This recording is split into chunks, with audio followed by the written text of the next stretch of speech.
ሰላም እንዴት ናችሁ? ዛሬ ይዤላችሁ የመጣሁት ቪዲዮ በሰዎች አንዳንድ ጓደኞቼ ጥያቄ መሰረት ነው። ጥያቄው ምን ይላል? ከዚህ በፊት በሰራኋቸው ቪዲዮዎቼ ላይ ሪታይርመንት አካውንት ስትከፍቱ ወይንም ደግሞ ስታክ መግዛት የምትፈልጉ ከሆነ ኤስኤንፒ 500 ወይንም ኢቲኤፍ ኤክስቼንጅ ትሬደድ ፈንድ ወይንም ኤስኤንፒ 500 ማለት 500 ካምፓኒዎችን አንድ ላይ ሰብስቦ የያዘ ስታክ ኢቲኤፍ ይባላል እና ያንን ግዙ ብዬ ነበር የሰራሁት ቪዲዮ ማለት ነው። እና እነዚህ የጠየቁኝ ጓደኞቼ ምን አሉ? ለሙስሊሞች አይሆንም። ሙስሊሞች መግዛት ቢፈልጉ ለምሳሌ 500 ካምፓኒዎች አንድ ላይ ተሰብስበው አንድ ላይ ስለሆነ ስታኮችን ግዙ እያልክ ያለው ከ500 ካምፓኒዎች ውስጥ ገንዘባችን ኢንቨስት የምናደርገው የትኛው ስታክ ላይ መሆኑን ማወቅ እንፈልጋለን። ቢካዝ በእስልምና የማይፈቀዱ ፕሮዳክቶችን የሚሸጡ ካምፓኒዎች እዛ ውስጥ ሊኖሩ ስለሚችሉ ከ500ዎቹ ውስጥ ማለት ነው። ቢካዝ 500 ካምፓኒ ነው፣ አንድ ላይ ነው የምንገዛው። አንድ ሼር 500 ካምፓኒ ያለው ነው የሚገዛው ማለት ነው። እና እንደዛ ሲሆን በእስልምና የማይፈቀድ ፕሮዳክት የሚሸጡ ካምፓኒዎች ሊኖሩ አይችሉም ወይ ከ500 ውስጥ እና ገንዘባችንን እዛ ላይ ኢንቨስት ማድረግ ላንፈልግ እንችላለን እና ስለዚህ ጉዳይ ምን ትላለህ ነው ብለው የጠየቁኝ ማለት ነው። ጥያቄው በጣም ትክክለኛ ጥያቄ ነው እና እኔም ሙስሊም እንደመሆኔ ዝም ብዬ ያገኘሁትን ስታክ አልገዛም። እኔም አውቃለሁ ገንዘቤን በየትኛው ስታክ ላይ ኢንቨስት ማድረግ እንዳለብኝ ኮንሲደር አድርጌ ነው እና ለዛ መልስ አለው። መልሱ ምንድን ነው አሳያችኋለሁ። ከዚህ በፊት ለምሳሌ አንድ የሙስሊም ዳዒ አለ ሰጀስት ሲያደርግ የነበረ We're never too young. Actually, you should invest right now. Invest in mutual funds and stocks. There are halal mutual funds and there's the SPUS, which is the halal 500. Every one of you should have a quick crash course on the importance of investing, especially Roth IRAs at your age. ስታክ አለ፣ እሱን አሳያችኋለሁ። ወይንም እኔ ኢንቨስት ማድረግባቸውን ስታኮች የተወሰኑትን አሳያችኋለሁ። ሙስሊሞች ሊገዟቸው የሚችሉ ወይንም ደግሞ እኔ የምገዛቸውን ስታኮች ላሳያችሁ እና ምን ታደርጋላችሁ? እነዛን ስታኮችን መጀመሪያ ላሳያችሁና እነዛን ስታኮች እንዴት መግዛት እንዳለባችሁ አሳያችኋለሁ። ግን የትኛው ስታክ ነው የሚለውን ላሳያችሁ። ምናልባት ሙስሊሞች ሊገዙት ይችላሉ ብዬ ማስበው ወይንም እኔ ኢንቨስት ያደረኩባቸው ስታኮችን ላሳያችሁ። ያሆ ፋይናንስ ላይ ትሄዱና እዚህ ጋር ያሆ ፋይናንስ ታችኋል። ኤኒ ጉግል ላይ ኦር ኤኒ ብራውዘር ላይ ያሆ ፋይናንስ ብላችሁ ሰርች አድርጉ። ከዛ በኋላ ያሆ ፋይናንስ ላይ SUPS ብላችሁ ሰርች ታደርጋላችሁ። ይሄ ማለት ነው SPUS ፈንድ S&P 500 ሸሪያ ያችሁት እዚህ ጋር ሸሪያ ኢንዱስትሪ ኤክስክሉዥንስ ይላል። ይሄ አሁን ሙስሊሞችን ኮንሲደር ያደረገ ነው ወይንም ደግሞ በእስልምና ሃይማኖት የማይፈቀዱ ፕሮዳክቶችን የማይሸጡ ካምፓኒዎችን ሰብስበው 500 ካምፓኒዎችን ነው እዚህ ስታክ ላይ ያደረጉት ማለት ነው። ስለዚህ ይህንን መግዛት ትችላላችሁ። ይህንን እንዴት እናምነዋለን? እንግዲህ እንደዛ ብለው ነው ስሙ ራሱ S&P 500 ሸሪያ ኢንዱስትሪ ነው የሚለው። ስለዚህ ይህንን አላምንም ማለት አይቻልም። ምክንያቱም ያ ማለት ምን ማለት ነው? የሆነ የሙስሊም ስጋ ቤት ሐላል ስጋ እንሸጣለን ብሎ ስጋ ለጥፎ እዛ ገብተህ ሸጠው ስጋ ግን ትክክል ነው የሐላል ነው ብለህ እንደመጠየቅ ነው። ሙስሊም ነው ቤቱ፣ የሙስሊም ስጋ ቤት ነው። ስለዚህ ገብተህ ገዝተህ ነው እንጂ የምትወጣው ከየት ነው ያረድከው እንዴት ነው ያረድከው ምናምን ብለህ አትጠይቅም። እኔ አልጠይቅም። አይዶን ነው። ይሄ የሸሪያ ስታክ መሆኑን ካያችሁ በኋላ ፐርፎርማንሱስ እንዴት ነው የሚለውን ላሳያችሁ። እዚህ ላይ የሚለው እንግዲህ 10 years ፐርፎርማንስ 15% ነው ይላል ማለት ነው። አያችሁ እዚህ ጋር 10 years ፐርፎርማንሴ 15% ነው እያለ ነው። ለምሳሌ ያለፉት አመታት 2025 ላይ 19% ነበረ ፐርፎርማንሱ።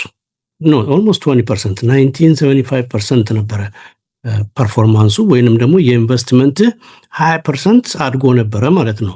2024 ላይ 26.49 ኦልሞስት 27% የኢንቨስትመንት አድጎ ነበረ።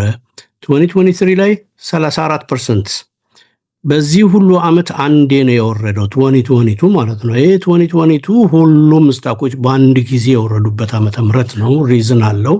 ሪዝኑን በሌሎቹ ከዚህ በፊት በሰሯቸው ቪዲዮዎች ላይ ጠቅሻለሁ። ድጋሚ እዚህ ላይ አልጠቅሰውም። ግን ያ ዓመት መጥፎ ዓመት ነበረ እና ኤቭሪ ስታክ ክራሽ ያደረገበት ዘመን ነው። ግን ክራሽ ያደረገው ግን ከገንዘብህ ላይ አይደለም፣ ከዋናህ ላይ አይደለም፣ ከትርፍህ ላይ ነው የተወሰደው። ለምሳሌ እዚህ ጋር 35% ነበረ፣ ኦልሞስት 34% አድጎልህ ነበረ። 2022 ላይ 22% ከትርፍህ ላይ ነው የወረደው። ለዚህ ነው S&P 500 ከገዛ 500 ካምፓኒዎችን አንድ ላይ ከገዛ ልትከስር አትችልም። በቃ ሊወርድ ይችላል፣ ግን ኢምፖሲብል ነው፣ ልትከስር አትችልም። ለምን 500 ካምፓኒ ነው የገዛው። አንዱ ሲወርድ ሌላው ደግሞ ከፍ ይላል። አይ ፐርፎርማንሱ እየተበላሸ ከሄደ ደግሞ ያንን ከዚህ ውስጥ ያስወጡትና ሌላ ፐርፎርም የሚያደርግ ጥሩ ካምፓኒ ያስገባሉ። በዛ ምክንያት ያንተ ስታክ ሁልጊዜ እዛ ነው የሚቀመጠው። ወይንም ደግሞ ላይ ጥሩ ፐርፎርም በሚያደርጉት ላይ ኢንዴክስ ነው፣ ኢንዴክስ ፈንድ ነው። ስለዚህ ኢንዴክስ ማለት ምን ማለት ነው? ሁልጊዜ ጥሩ ፐርፎርም ባላቸው ፐርፎርም በሚያደርጉ ላይ ገንዘቤ ኢንቨስት ይደረግ ነው። በቃ ፕሮግራም ተደርጓል እና ፕሮግራም ተደርጓል። ስለዚህ እየደከሙ የሚሄዱትን ስታኮችን ሲንግል ስታኮችን ከዛ ውስጥ ያስወጣና ድራፕ ያደረገ አሪፍ ጥሩ ፐርፎርም የሚያደርጉ ስታኮችን ያስገባል ማለት ነው። ተጠባባቂዎች አሉ። ኤግዛክትሊ 500 አይደሉም። ከዚህ በፊትም ብያለሁ 508 ናቸው። 8ቱ ተጠባባቂ ናቸው። አንዱ አጋጣሚ ከ500ዎቹ ደከም ቢል እነሱን ያስወጣና ሌላ ጥሩ ፐርፎርም የሚያደርገውን ያስገባሉ። ስለዚህ የኛ ገንዘብ ሊከስር አይችልም። በቃ አሁን ምንድነው ኤቭሪ ይር እንትኑ ሪተርኑ ግሮቱ ሊለያይ ይችላል። የግድ ሁል ጊዜ 15% አይደለም። የግድ ሁሌ 20% አይደለም። 10%ም ሊሆን ይችላል በአንድ ዓመት። ግን in a long term 5 years 10 years ከዛ በላይ definitely 100% አትራፊ ናቸው። ሲንግል ስታክ ግን ሲወድቅም ዜሮ ሊገባ ይችላል፣ ሲወጣም ደግሞ 50% 60% ወደ ላይ ሊወጣ ይችላል። ትሬድ ለሚያደርጉ ሰዎች ወይንም ደግሞ ኤክስትራ ገንዘብ ለምሳሌ በኤክስትራ ገንዘብ ካለ ኢንቨስት ሳይሆን የተወሰኑ ሲንግል ስታኮች ላይ ለምሳሌ አፕል ሲንግል ነው አይደለ? አፕል ላይ ብቻ መግዛት ይችላል የምትተማመንበት ከሆነ እና ቢወርድም ችግር የለውም። የተወሰነ ገንዘብ ነው እዛ ላይ የጣልከው። ግን ይሄ ኮንሲስተንትሊ ኤቭሪ መንት ኦር ኤቭሪ ዊክ የግድ መግዛት አለብህ። ያለበለዚያ ስታኩ አይሰራም። ስታኩ አይሰራም ስል ይሄ እድገቱ ኮንሲስተንትሊ ለ10 ዓመት ለ20 ዓመት የማይቋረጥ ማለት ነው። በቃ ልክ ለምሳሌ የቤት ኪራይ ያለማቋረጥ ትከፍላለህ አይደል? ምግብ ያለማቋረጥ እንበላለን። ኤሌክትሪክ ምናምን ያለማቋረጥ ግዴታ እንከፍላለን አይደል? ይህንንም ላይፍን ሳይነካብህ ላይፍን በማይነካብህ ካልኩሌት አድርገህ የማይቋረጥ የግድ ምን ኢንቨስት ማድረግ እችላለሁ? 50 ብር ሊሆን ይችላል ኤቭሪ ዊክ፣ $100 ሊሆን ይችላል። ለምን $10 አይሆንም? በቃ ከባንክ ጋር ኮኔክት ተደርገውና ቀጥታ ወደዛ መሄድ አለበት። የሀብታሞችን እነዚህ ትልልቅ ካምፓኒዎችን ፕሮፊት እንሻማ ማለት ነው። የእነሱን እንካፈል ማለት ነው እያልኳቸው ያላችሁት። ሪታየር ስታደርጉ በተለይ 10 ዓመትና 20 ዓመት ከቀራችሁ 60 ዓመት እስኪሞላችሁ ድረስ በእርግጠኝነት ከ500,000 በላይ ዶላር ይኖራቸዋል። ለምሳሌ አንድ ነገር ላሳያችሁ። እዚህ ላይ አሁን 15% ነው። እዚህ ጋር እነዚህ በሙሉ 10 years ነው። አሁን እነዚህ የ5 ዓመት የ6 ዓመት ነው እና የ22% ዳውን ሆኖ ስለነበረ እዚህ ጋር 15% ነው የሚለው አይደል? ይሄን 15% ስቲል ስራላችሁ። እንደው ካልኩሌተር አለ። ለምሳሌ ካልኩሌት ላደርግላችሁ አንድ ጊዜ። ወደ ካልኩሌተሩ ከመሄድ በፊት እስቲ ሌላ ስታክ ከዚህ ውጪ ይሄ ብቻ ነው ወይ ስታክ ያለው የሚል ጥያቄ ሊመጣ ስለሚችል ሌላኛው ስታክ ደግሞ ላሳያችሁ። ምናልባት ለሙስሊሞች ሊሆን ይችላል ብዬ የምገምተው ወይንም ደግሞ ራሴ ኢንቨስት ማደርግበት ማለት ነው። ሌላኛው ይህ ቪጂቲ ይባላል። ይሄ ቪጂቲ እና ቬንጋርድ ኢንፎርሜሽን ቴክኖሎጂ ኢንዴክስ ፈንድ ነው። ኢንዴክስ ፈንድ ማለት ድጋሚ ነግራቸዋለሁ 500 ካምፓኒዎችን ኢንዴክስ ማለት ሁልጊዜ ኢንዴክስ ትርጉሙ ራሱ ኢንዴክስ ማለት ላይ ያሉ ከፊት ያሉት ማለት ነው። ከፊት ያሉትን ላይ ነው ገንዘባችን ኢንቨስት የምናደርገው። ወደ ኋላ የሚሄዱትን ገንዘባችን ይሸሻል። ወደፊት ለሚሄዱት ብቻ ነው ኤቭሪ 3 months ራሱ እንትን የሚያደርገው ማለት ነው። ሪቢውልድ እያደረገ ወደፊት ፐርፎርም የሚያደርጉት ላይ ብቻ ነው ኢንቨስት የሚደረገው። ኢንዴክስ ማለት ያ ነው፣ ወደፊት የሚሄዱት ላይ ብቻ ነው። ወደኋላ ሲሄዱ ወደኋላ የሚሄደው ስታክ ራሱን ጥሎ ይሄዳል። የኛ አንድ እንደውም አናሎጂ ልንገራችሁ በቀላሉ ማለት ነው። እንደው ብዙ ሰው አልገባ እያለው ስለሆነ አንድ አናሎጂ ልንገራችሁ። አናሎጂው ለምሳሌ ቲም አለ አይደል? ቲም የእግር ኳስ ቲም ኢዚ ስለሆነ ነው በሱ በኩል። እግር ኳስ ቲም ስንት ተጫዋች አለው? 11 ተጫዋች አሉት አይደል? ኦነር አለው ቲሙ ማለት ኢንዴክስ ፈንድ ማለት ነው። ምሳሌ ነው። ቲሙ ኢንዴክስ ፈንድ እንበለው። ቲሙ ለምሳሌ አርሰናል ወሬቨር ምናምን ይባላል አይደል? በቃ ይሄ ኢንዴክስ ፈንድ ይሄ ቪጂቲ የሚባለው አርሴናል ነው እንበል። ለምሳሌ ቪጂቲ የሚባለው ኢንዴክስ ፈንድ ስንት ተጫዋቾች አሉት? 500 ተጫዋቾች አሉት። በእግር ኳስ 11 ተጫዋቾች ነው ያሉት አይደል? በዚህ በስታክ በዚህ በኤስኤንፒ 500 500 ተጫዋቾች አሉት ማለት ነው። ከ500 ተጫዋቾች እነማን ናቸው?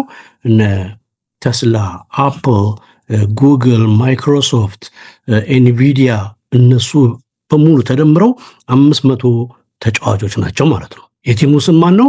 ቪጂቲ። የተጫዋቾቹ ስም ማን ናቸው? እነዚህ ሲንግል ካምፓኒዎች ናቸው። እና ባለቤቱ ብሮከር ነው እንበለው። ባለቤቱ የቬንጋርድ የሚባለው ብሮከር ነው። የቲሙ ባለቤት እሱ ነው ማለት ነው። ወይም ደግሞ ግሩፕ ናቸው። ባለቤቱ ለነገሩ አንተም ነህ። ሼር ገዢው ራሱ ባለቤት ነው በስታክ ማርኬት ላይ ወይም በኢንዴክስ ላይ። ሲንግል ስታክ ኦነር አለው። ለምሳሌ የተስላ ባለቤት ኤለን መስክ ነው። በኢቲኤፍ ግን ኦነሩ ገዢው ነው። ኢቲኤፍ ገዢው ነው። ስለዚህ ወደ ቲሙ እንሂድና አናሎጂ ወይም ወደ ምሳሌው ያ ቲም 11 ተጫዋቾች አሉት አይደል? ከ11 ተጫዋቾች አንዱ ተጫዋች ቢደክም ምንድን ነው የሚደረገው? ያ ተጫዋች ይባረራል። ይወጣና ሌላ ተጫዋች ያስገባሉ አይደል? ልክ እንደዚህም ኢንዴክስ ፈንድ ውስጥም ከ500 አንዱ ደከም ቢል ያ አንደኛው የደከመው ካምፓኒ ወይም ፐርፎርማንሱ ዝቅ ያለው ካምፓኒ ያስወጡትና ሌላ የተሻለ ካምፓኒ ያስገባሉ ማለት ነው። እና ልክ እንደዛ ነው። እና ቲሙ አንዱ ስለደከመ ብቻ ከነሱ ጋር አብሮ ጨዋታውን አቋርጦ አይወጣም። ጨዋታው ይቀጥላል ወደፊት። ሁልጊዜ ነው የሚያሸንፈው።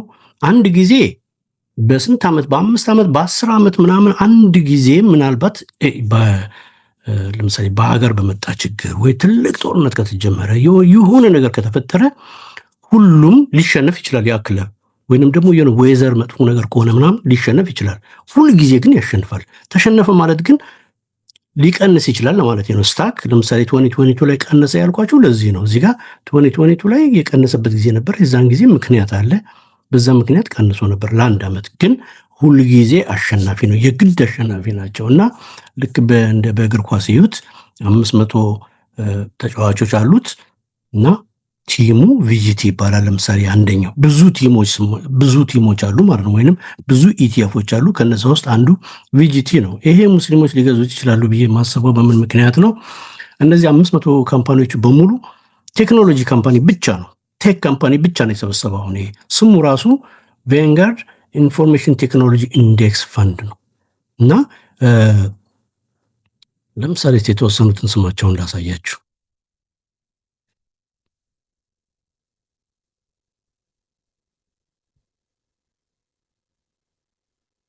አያችሁ እዚህ ጋር ለምሳሌ የተወሰኑት አፕሊኬሽን ሶፍትዌር፣ ኮሚኒኬሽን ኢኩዊፕመንት፣ ኤሌክትሮኒክስ ኮምፖነንት፣ ኤሌክትሮኒክስ ኢኩዊፕመንት፣ ማኒፋክቸሪንግ ሰርቪስ፣ ኢንተርኔት ሰርቪስ፣ አይቲ ኮንሰልቲንግ፣ ሰሚኮንዳክተር ምናምን እንዳለ እንደዛ ቴክኖሎጂ ይኸውላችሁ። አያችሁት? ይሄ ቴክኖሎጂ ካምፓኒ ነው ማለት ነው። ቴክኖሎጂ ካምፓኒ ከሆነ ዋይናት ሙስሊሞች የማይገዙበት ምክንያት አይደለም። ቴክኖሎጂ ካምፓኒ በእስልምና የማይፈቀድ አለ ብዬ አይዶን ነው፣ እኔ አላውቅም፣ የሃይማኖት ሰው አይደለሁም። ስለዚህ ይህንን ቢገዙ ብዙ እስቲ ሞር ሰርች አድርጉ፣ በእኔ እንትን አትበሉ። ግን ይህ ቪጂቲ ቴክኖሎጂ ካምፓኒ ስለሆነ ይህን ቢገዙ፣ ለምሳሌ አፕል ቴክኖሎጂ ካምፓኒ ነው። አፕል ሲንግል ካምፓኒ ነው። ግን ያንን ብትገዛ ቴክኖሎጂ ካምፓኒ ይፈቀዳል አይገስ አይዶን ነው። እና ጉግል ለምሳሌ ቴክኖሎጂ ካምፓኒ ነው። ፌስቡክ ቴክኖሎጂ ካምፓኒ ነው። እዛ ላይ ኢንቨስት ማድረግ ትችላለህ አትችልም አላውቅም፣ የሃይማኖት ሰው አይደለሁም። ግን ይህ ቴክኖሎጂ ካምፓኒ ስለሆነ 500 ቴክኖሎጂ ካምፓኒዎችን ብቻ ነው የያዘው። ኦኬ፣ የዚህ ፐርፎርማንስ ደግሞ ላሳያችሁ። የዚህ ፐርፎርማንስ ደግሞ የሚገርም ፐርፎርማንስ ነው። ኦኬ፣ ይህ ከመቼ ጀምሮ? ለምሳሌ ለ15 ዓመት ከ2010 ጀምሮ ከዚህ ከ2010 ጀምሮ የነበረውን ፐርፎርማንስ ላሳያችሁ።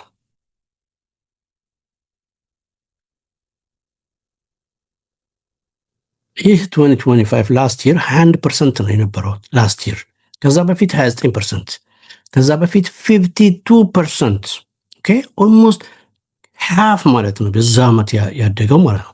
2022 ያው ቅድም እንዳልኳቸው 29% ወርዶ ነበረ። ሁሉም ስታኮች የወረዱበት ጊዜ ነው። ከትርፍህ ላይ ነው የወሰደው ድጋሚ 30% ነው አይደል? እዚህ ጋር 30% አተርፈ ነበር፣ እዛ ጋር 46% አተርፈ ነበር፣ እዚህ ጋር 48፣ ከዚህ ጋር 29%። አንድ ዓመት ከ15 ዓመት አንዱ ዓመት እንደዛ ቢወርድ ችግር የለውም። ለአንድ ዓመት ለሁለት ዓመት የምትገዛ ከሆነ ሲንግል ስታክ ግዛ። ለምን ሲንግል ስታክ ጥሩ ያተርፋሉ። እንደዚህ በቃ ወደ ላይ ይወጣሉ፣ ሲወርዱም ወደ ታች ነው የሚወርዱ፣ ሲወርቁም እንደዚህ ነው። ኢንቨስት ለማድረግ ግን ለሪታይርመንት ግን አስተማማኝ አይደሉም እነሱ። ጠዋት ማታ ተነስተህ ትደነግጣለህ። ማን አለ ቴክኖሎጂ ምን ሆነ፣ ኢለን መስክ ምን ተናገረ፣ እሱ የሆነ ነገር ቡልሺት በተናገረ ቁጥር ስታኩ ድብ ነው የሚለው ምናምን። ለሪታይርመንት ነው እንደዛ አይሆንም። እሱ አትግዛ። እነዚህን ኤስኤንፒ 500ዎችን መግዛቱ የተሻለ ነው። እስቲ ምን ያህል በወር $500 ኢንቨስት ባረግ አሁን እዚህ ውስጥ 15%፣ እንግዲህ 15% ስንት ነው? እስቲ የቪጂቲ 10 ይርስ ፐርፎርማንሱን እንየው እስቲ። በነገራችን ላይ አሁን ዲቪደንድም ይከፍላሉ። ለምሳሌ ዲቪደንድ አያችሁ እዚህ ጋር ዲቪደንድ ማለት ከትርፋቸው ላይ ከዋናው ሼር ውጪ ማለት ነው። ከትርፋቸው ላይ በየ3 ወሩ ይከፍላሉ። ለምሳሌ በሼር በገዛው ሼር እኩል ለምሳሌ 50 ሼር ካለ ወይም 50 ሼር ከገዛ 0.75% ይከፍሏል። 0.75 ሳንቲም ፐር ሼር። እንግዲህ 0.75 ሳንቲም ታይምስ 50 ሼር ማለት ነው። ኤቭሪ 3 መንዝ ነው። ኤቭሪ ኳርተርሊ አያችሁ፣ ኳርተርሊ ዲስትሪቢዩሽን ስኬጁል ኤቭሪ 3 መንዝ። ለምንድን ነው ኤቭሪ 3 መንዝ የሚያደርጉት? በፌዴራል ወይም በአሜሪካን ሕግ ይገደዳሉ። ኤቭሪ 3 መንዝ ፐብሊሽ ማድረግ አለባቸው። ፐርፎርማንሳቸውን ጥሩ እየሄዱ እንደሆነ ወይ ደግሞ ኪሳራ ከገጠማቸው ወይ እንዴት እየሰሩ እንደሆነ ኤቭሪ 3 መንዝ ማሳወቅ ይገደዳሉ። ማሳወቅ ብቻ ሳይሆን በደንብ ያው በቦርድ ነው የሚመራው። ቦርዱ በስነ ስርዓት ያንን ነገር ለኤስኤንፒ 500 የሚያስተላልፋል። ለሼር ሆልደሮቻቸውም የግዴታ ሪቪል ማድረግ አለባቸው። ለገቨርንመንትም ደግሞ ለሴክ ሴኩሪቲ ኤክስቼንጅ ኮሚሽን ወይንም ደግሞ እነሱን ስታክ ማርኬቱን እንዲቆጣጠር ስታክ ማርኬትን እንዲቆጣጠር የተቀመጠ የመንግስታዊ ድርጅት ፌዴራል ድርጅት አለ። ለዛ ፌዴራል ድርጅት ማሳወቅ አለበት እና ኤቭሪ 3 መንዝ ደግሞ ከትርፉ ላይ ለሼር ሆልደሮቹ ወይንም ለባለቤቶቹ ያካፍላሉ ከትርፋቸው ላይ ማለት ነው። እና ይህ እንግዲህ አመታዊ የ10 ዓመት ፕሮፊቱ ይኸውላችሁ የቪጂቲ የ10 ዓመት ሪተርኑ ከዲቪደንዱ ሳይጨምር ማለት ነው። ከዲቪደንዱ ውጪ ኦልሞስት 18% ነው። የ10 ዓመት 10 ይርስ አያችሁ እዚህ ጋር 10 ይርስ ሪተርን 18% ማለት ነው። 10 ይርስ ሪተርን እና የሚገርም እንትን ያለው ነው የቪጂቲ እና 18% ነው። የኤስፒዩኤስ ደግሞ 15% ነው። እስቲ ያንን ወደ ካልኩሌተር ወስጄ ላሳያችሁ አንድ ጊዜ።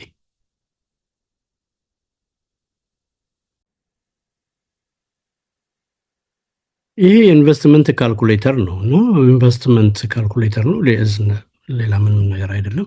ለምሳሌ በወር $500 ትጥላላችሁ እንበል ወይም ኢንቨስት አድርጋችኋል። ኤቭሪ መንዝ ኮንስተንትሊ ማድረግ ስላለብን እና 15% እናደርገው። ዋይ ያየናቸው አሁን እንግዲህ ያሳየዋችሁ ስታኮች ላለፉት 10 ዓመታት 15 ዓመታት 17% 18% እና ከዛ በላይ ነው የነበራቸው። ስለዚህ 10%ም ሊሆን ይችላል። ግን እስቲ 15% እናደርገውና ላሳያችሁ ምን ያህል ሊሆን እንደሚችል ለ30 ዓመት 500 ቦር ካልኩ ኦኬ ይርሊ ያደረኩት እንግዲህ ይሄኛው አኑዋል 15% ሪተርን $500 ለ30 ዓመት ኤቭሪ መንዝ አያችሁ እዚህ ጋር አማውንት ኦፍ ሪከሪንግ ኤቭሪ መንዝ 500 annual 15% እዚህ ጋር አስቀምጬ 15%ን እንግዲህ አሳይቻቸዋለሁ እዛ ጋር 15% እንዴት ሊመጣ እንደሚችል እና ለ30 ዓመት ኢኒሻል ኢንቨስትመንት 500 ስንት ይመጣል ብዬ ሳደርገው ምን ይላል? 2,816,000። ይሄ አሁን ህልም ነው የሚመስለው። ለዚህ ነው ሰው ሊያምን ያልቻለው ሊገባው። ግን ይሄ ቴክኒካሉ ነው። ቴክኒካል ማመን አለበት። ቴክኒካል ማለት ምንድን ነው? የዛን ስታክ ማርኬትን ያለፉትን 15 ዓመታትን ግሮዝ ታያለ። ከዛ በኋላ በየወሩ በምን ያህል ነው የሚያድገው? 15% ነው የሚያድገው። ከዛ በኋላ ለስንት ዓመት ኢንቨስት ባደርገው የሚያድገው ስንት ነው ብለህ በዛ ማመን ማችል ከሆነ እንግዲህ ሶሪ ምንም ማድረግ አልችልም። ሌላ ሰው የሚያስረዳ ሰው ፈልግ። አንደርስታንድ ልታደረግ ማችል ከሆነ በቴክኒካል አላምንም የምትል ከሆነ ደግሞ ዩዶን ዲዘርቭ ኢንቨስት ለማድረግም ዲዘርቭ አታደረግም። እና አይ ዶንት ኬር። እና ዋናው ነገር ኢንቨስትመንት የአንተ ኢንቨስትመንት ያወጣው $180,000 ነው፣ እያተረፈልህ $2,638,000 ነው ያተረፈልህ ማለት ነው። ያ ዝም ብሎ ከመሬት ተነስቶ አይደለም የመጣው። የ2 ሚሊዮን ምናምኑ የስታክ ማርኬቶችን ትርፋቸውን ነው ባወጣኸው፣ የእነሱን ትርፍ ነው የወሰድከው ማለት ነው። ወይንም አንተ ገንዘብህ እያተረፈልህ ነው ማለት ነው። ኦኬ የ15% የሚለው ይሄ እንትኑን 10% ለምን አናደርገውም? ከፈለጋችሁ እንደው 10% ይሁን እንግዲህ yearly። እሱ ራሱ አሁን $1 ሚሊዮን ነው ማለት ነው። $1 ሚሊዮን በቃ እንደዛ ነው የሚሰሩት። ይህም ምንድን ነው ማታምነው? ቻትጂፒቲ ላይ እስቲ ጠይቅ። ቻትጂፒቲ ላይ ሰርች አድርገው if I invest 500 on S&P 500 for the next 30 years how much ብለህ ሰርች አድርገው። ሰርች ማድረግ የምትችል ከሆነ በዛም አላምንም የምትል ከሆነ ጉግል ላይ፣ በጉግልም አላምንም የምትል ከሆነ ዶንት ኢንቨስት፣ በቃ ኢንቨስት እንዳታደርግ በእንደዚህ በቴክኒካል አላምን የምትል ከሆነ ማለት ነው። አይ ነው እኛ ይህንን ስላላወቅን በፊት አልሆን ማንም አላወቀም፣ ማንም አላደረገው። አሁን ግን ባወቅን ሰዓት እናደርጋለን። ግን ለራሳችን ብቻ ቁጭ ብዬ ለራሴ ብቻ አላደርግም። ለምን? ለዚህ ነው ለምን ሁሉም ሰው አያውቅም። ሁሉም ሰው ይወቅ። ይሄ ሰው ሲያደርግ አይተናነቅም። ከዚህ በፊት ኖ አሉ። አንተ ማታውቀው ነው እንጂ አንተ ስለማታውቅ ነው እንጂ ሀብታሞች እንደዛ ነው የሚያደርጉት አሉ። እንደዛ ነው የሚደረገው። ዘዴው እንደዛ ነው። ኢንቨስት ማድረግ አለማድረግ የራስ ድርሻ የራስ ፋንታ ነው። ግን እኔ ያለውን ነው የምነግርህ።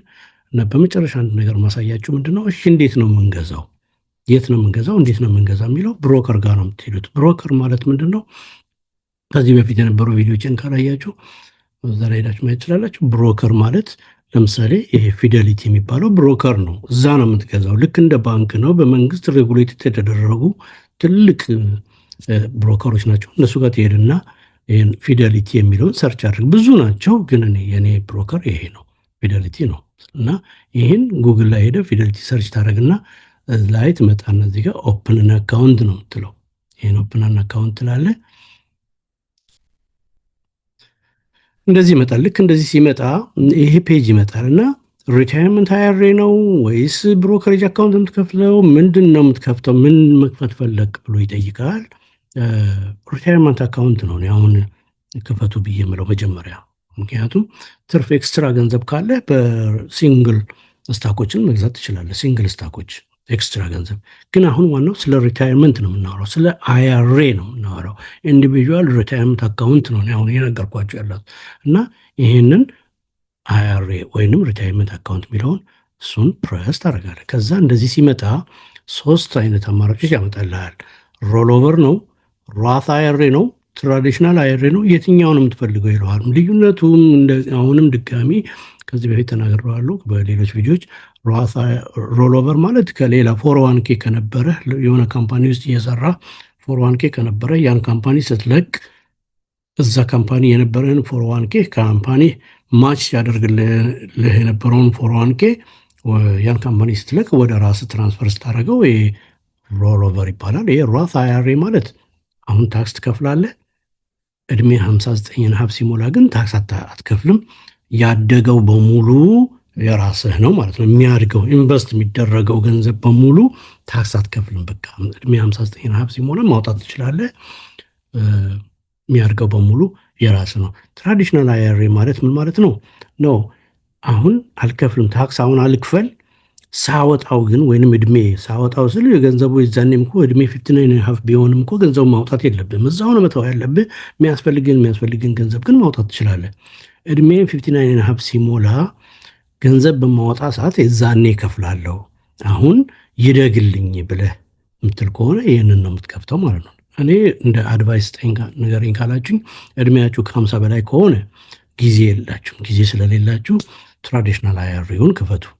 ግን እድሜያችሁ ከ50 በታች ከሆነ ግን የሀበለውን ወይ ላይክ 20-30 ይርስ ስላላችሁ ሪታየር ለማድረግ ሮት IRAን ለምን አሁን ጉልበት ባላችሁ ሰዓት ታክስ መክፈል አቅም ጤነኛ በሆናችሁ ሰዓት ታክስ ትከፍላላችሁ። በኋላ የሚወጣው ገንዘብ የሚያድገው በሙሉ ታክስ ፍሪ ነው ማለት ነው።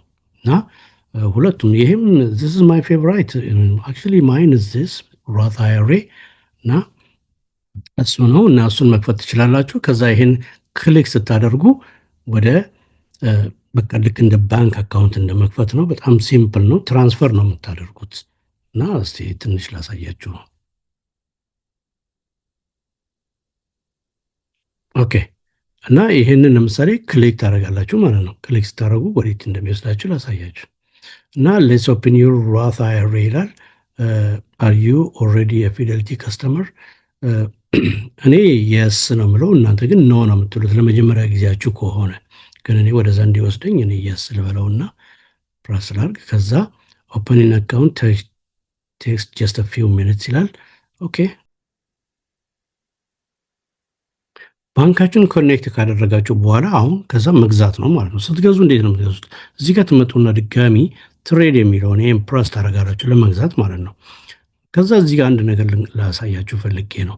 እንደዚህ ከመጣ በኋላ ኦልሬዲ መርጦላችኋል። ኢቲኤፍ ራሱ ኢቲኤፍ ብሎላችኋል።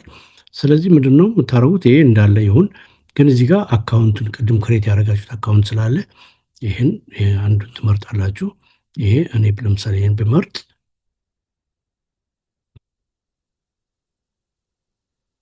ምርት ከዛ እዚህ ጋር ሲምቦል ማለት ምንድን ነው?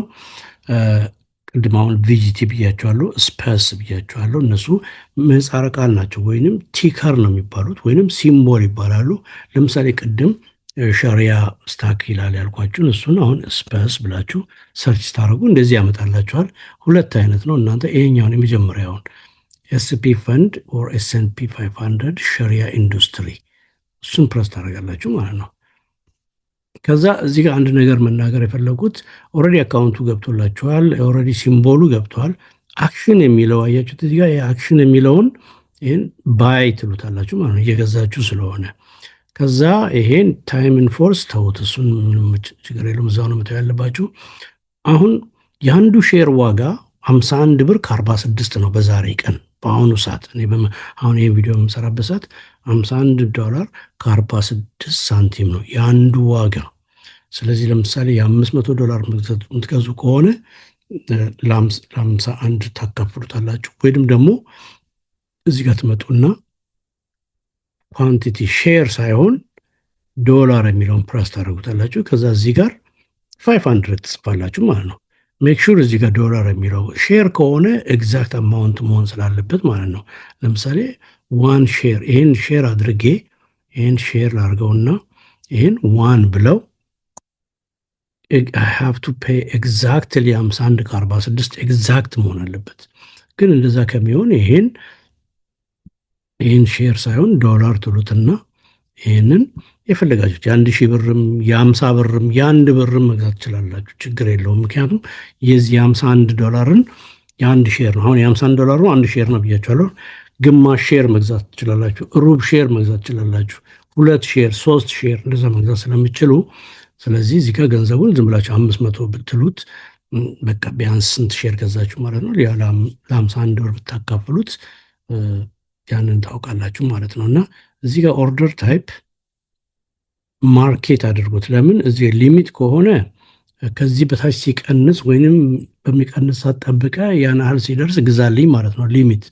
ማርኬት ከሆነ ግን አሁኑኑ ማለት ነው አሁኑኑ ባለው ሰዓት ግዛልኝ ነው። እንደሚቀንስና እንደሚጨምር ስለማታውቅ ማርኬት ማድረጉ ይሻላል። ያ ለትሬደሮች ነው። ትሬደሮች ያው ቻርቱን ያዩና በቻርቱ መሰረት አይ ይሄ በጣም ወጥቷል መውረድ አለበት ሊወርድ ይችላል ብለው ቻርቱን አንብበው ያንን ካልኩሌት ስለሚያደርጉ ሊሚት ያደርጉትና እዚህ ጋር ሲደርስ ግዛልኝ ብለው ኦርደር ያደርጋሉ። ግን ኢንቨስት ልታደርግ ስለሆነ ለዝማር 1 ብር ጨመረ 2 ብር ጨመረ ለውጥ ስለማያመጣ ማርኬት የሚለውን ታደርጋላችሁ። ከዛ በኋላ ፕሪቪው ዛሴት እዚህ ጋር 500 ቶታል ፕሪቪው የሚለውን ታደርጋላችሁ። ከዛ በኋላ ገዛችሁ ማለት ነው። አሁን በየጊዜው ኢሜል ያደርግላችኋል። ኢሜላችሁን ታያላችሁ። ከዛ ኤቭሪ ታይም ፎቶ ላይ ይሄንን ዳውንሎድ አድርገው ሞባይላችሁ ላይ በየጊዜው ሞባይላችሁን ማየት ትችላላችሁ። በተረፈ ግን ኦልሬዲ ኮኔክት ስላደረጋችሁት በየጊዜው እየመጣችሁ እንትን የምትሉት ነገር አይኖርም።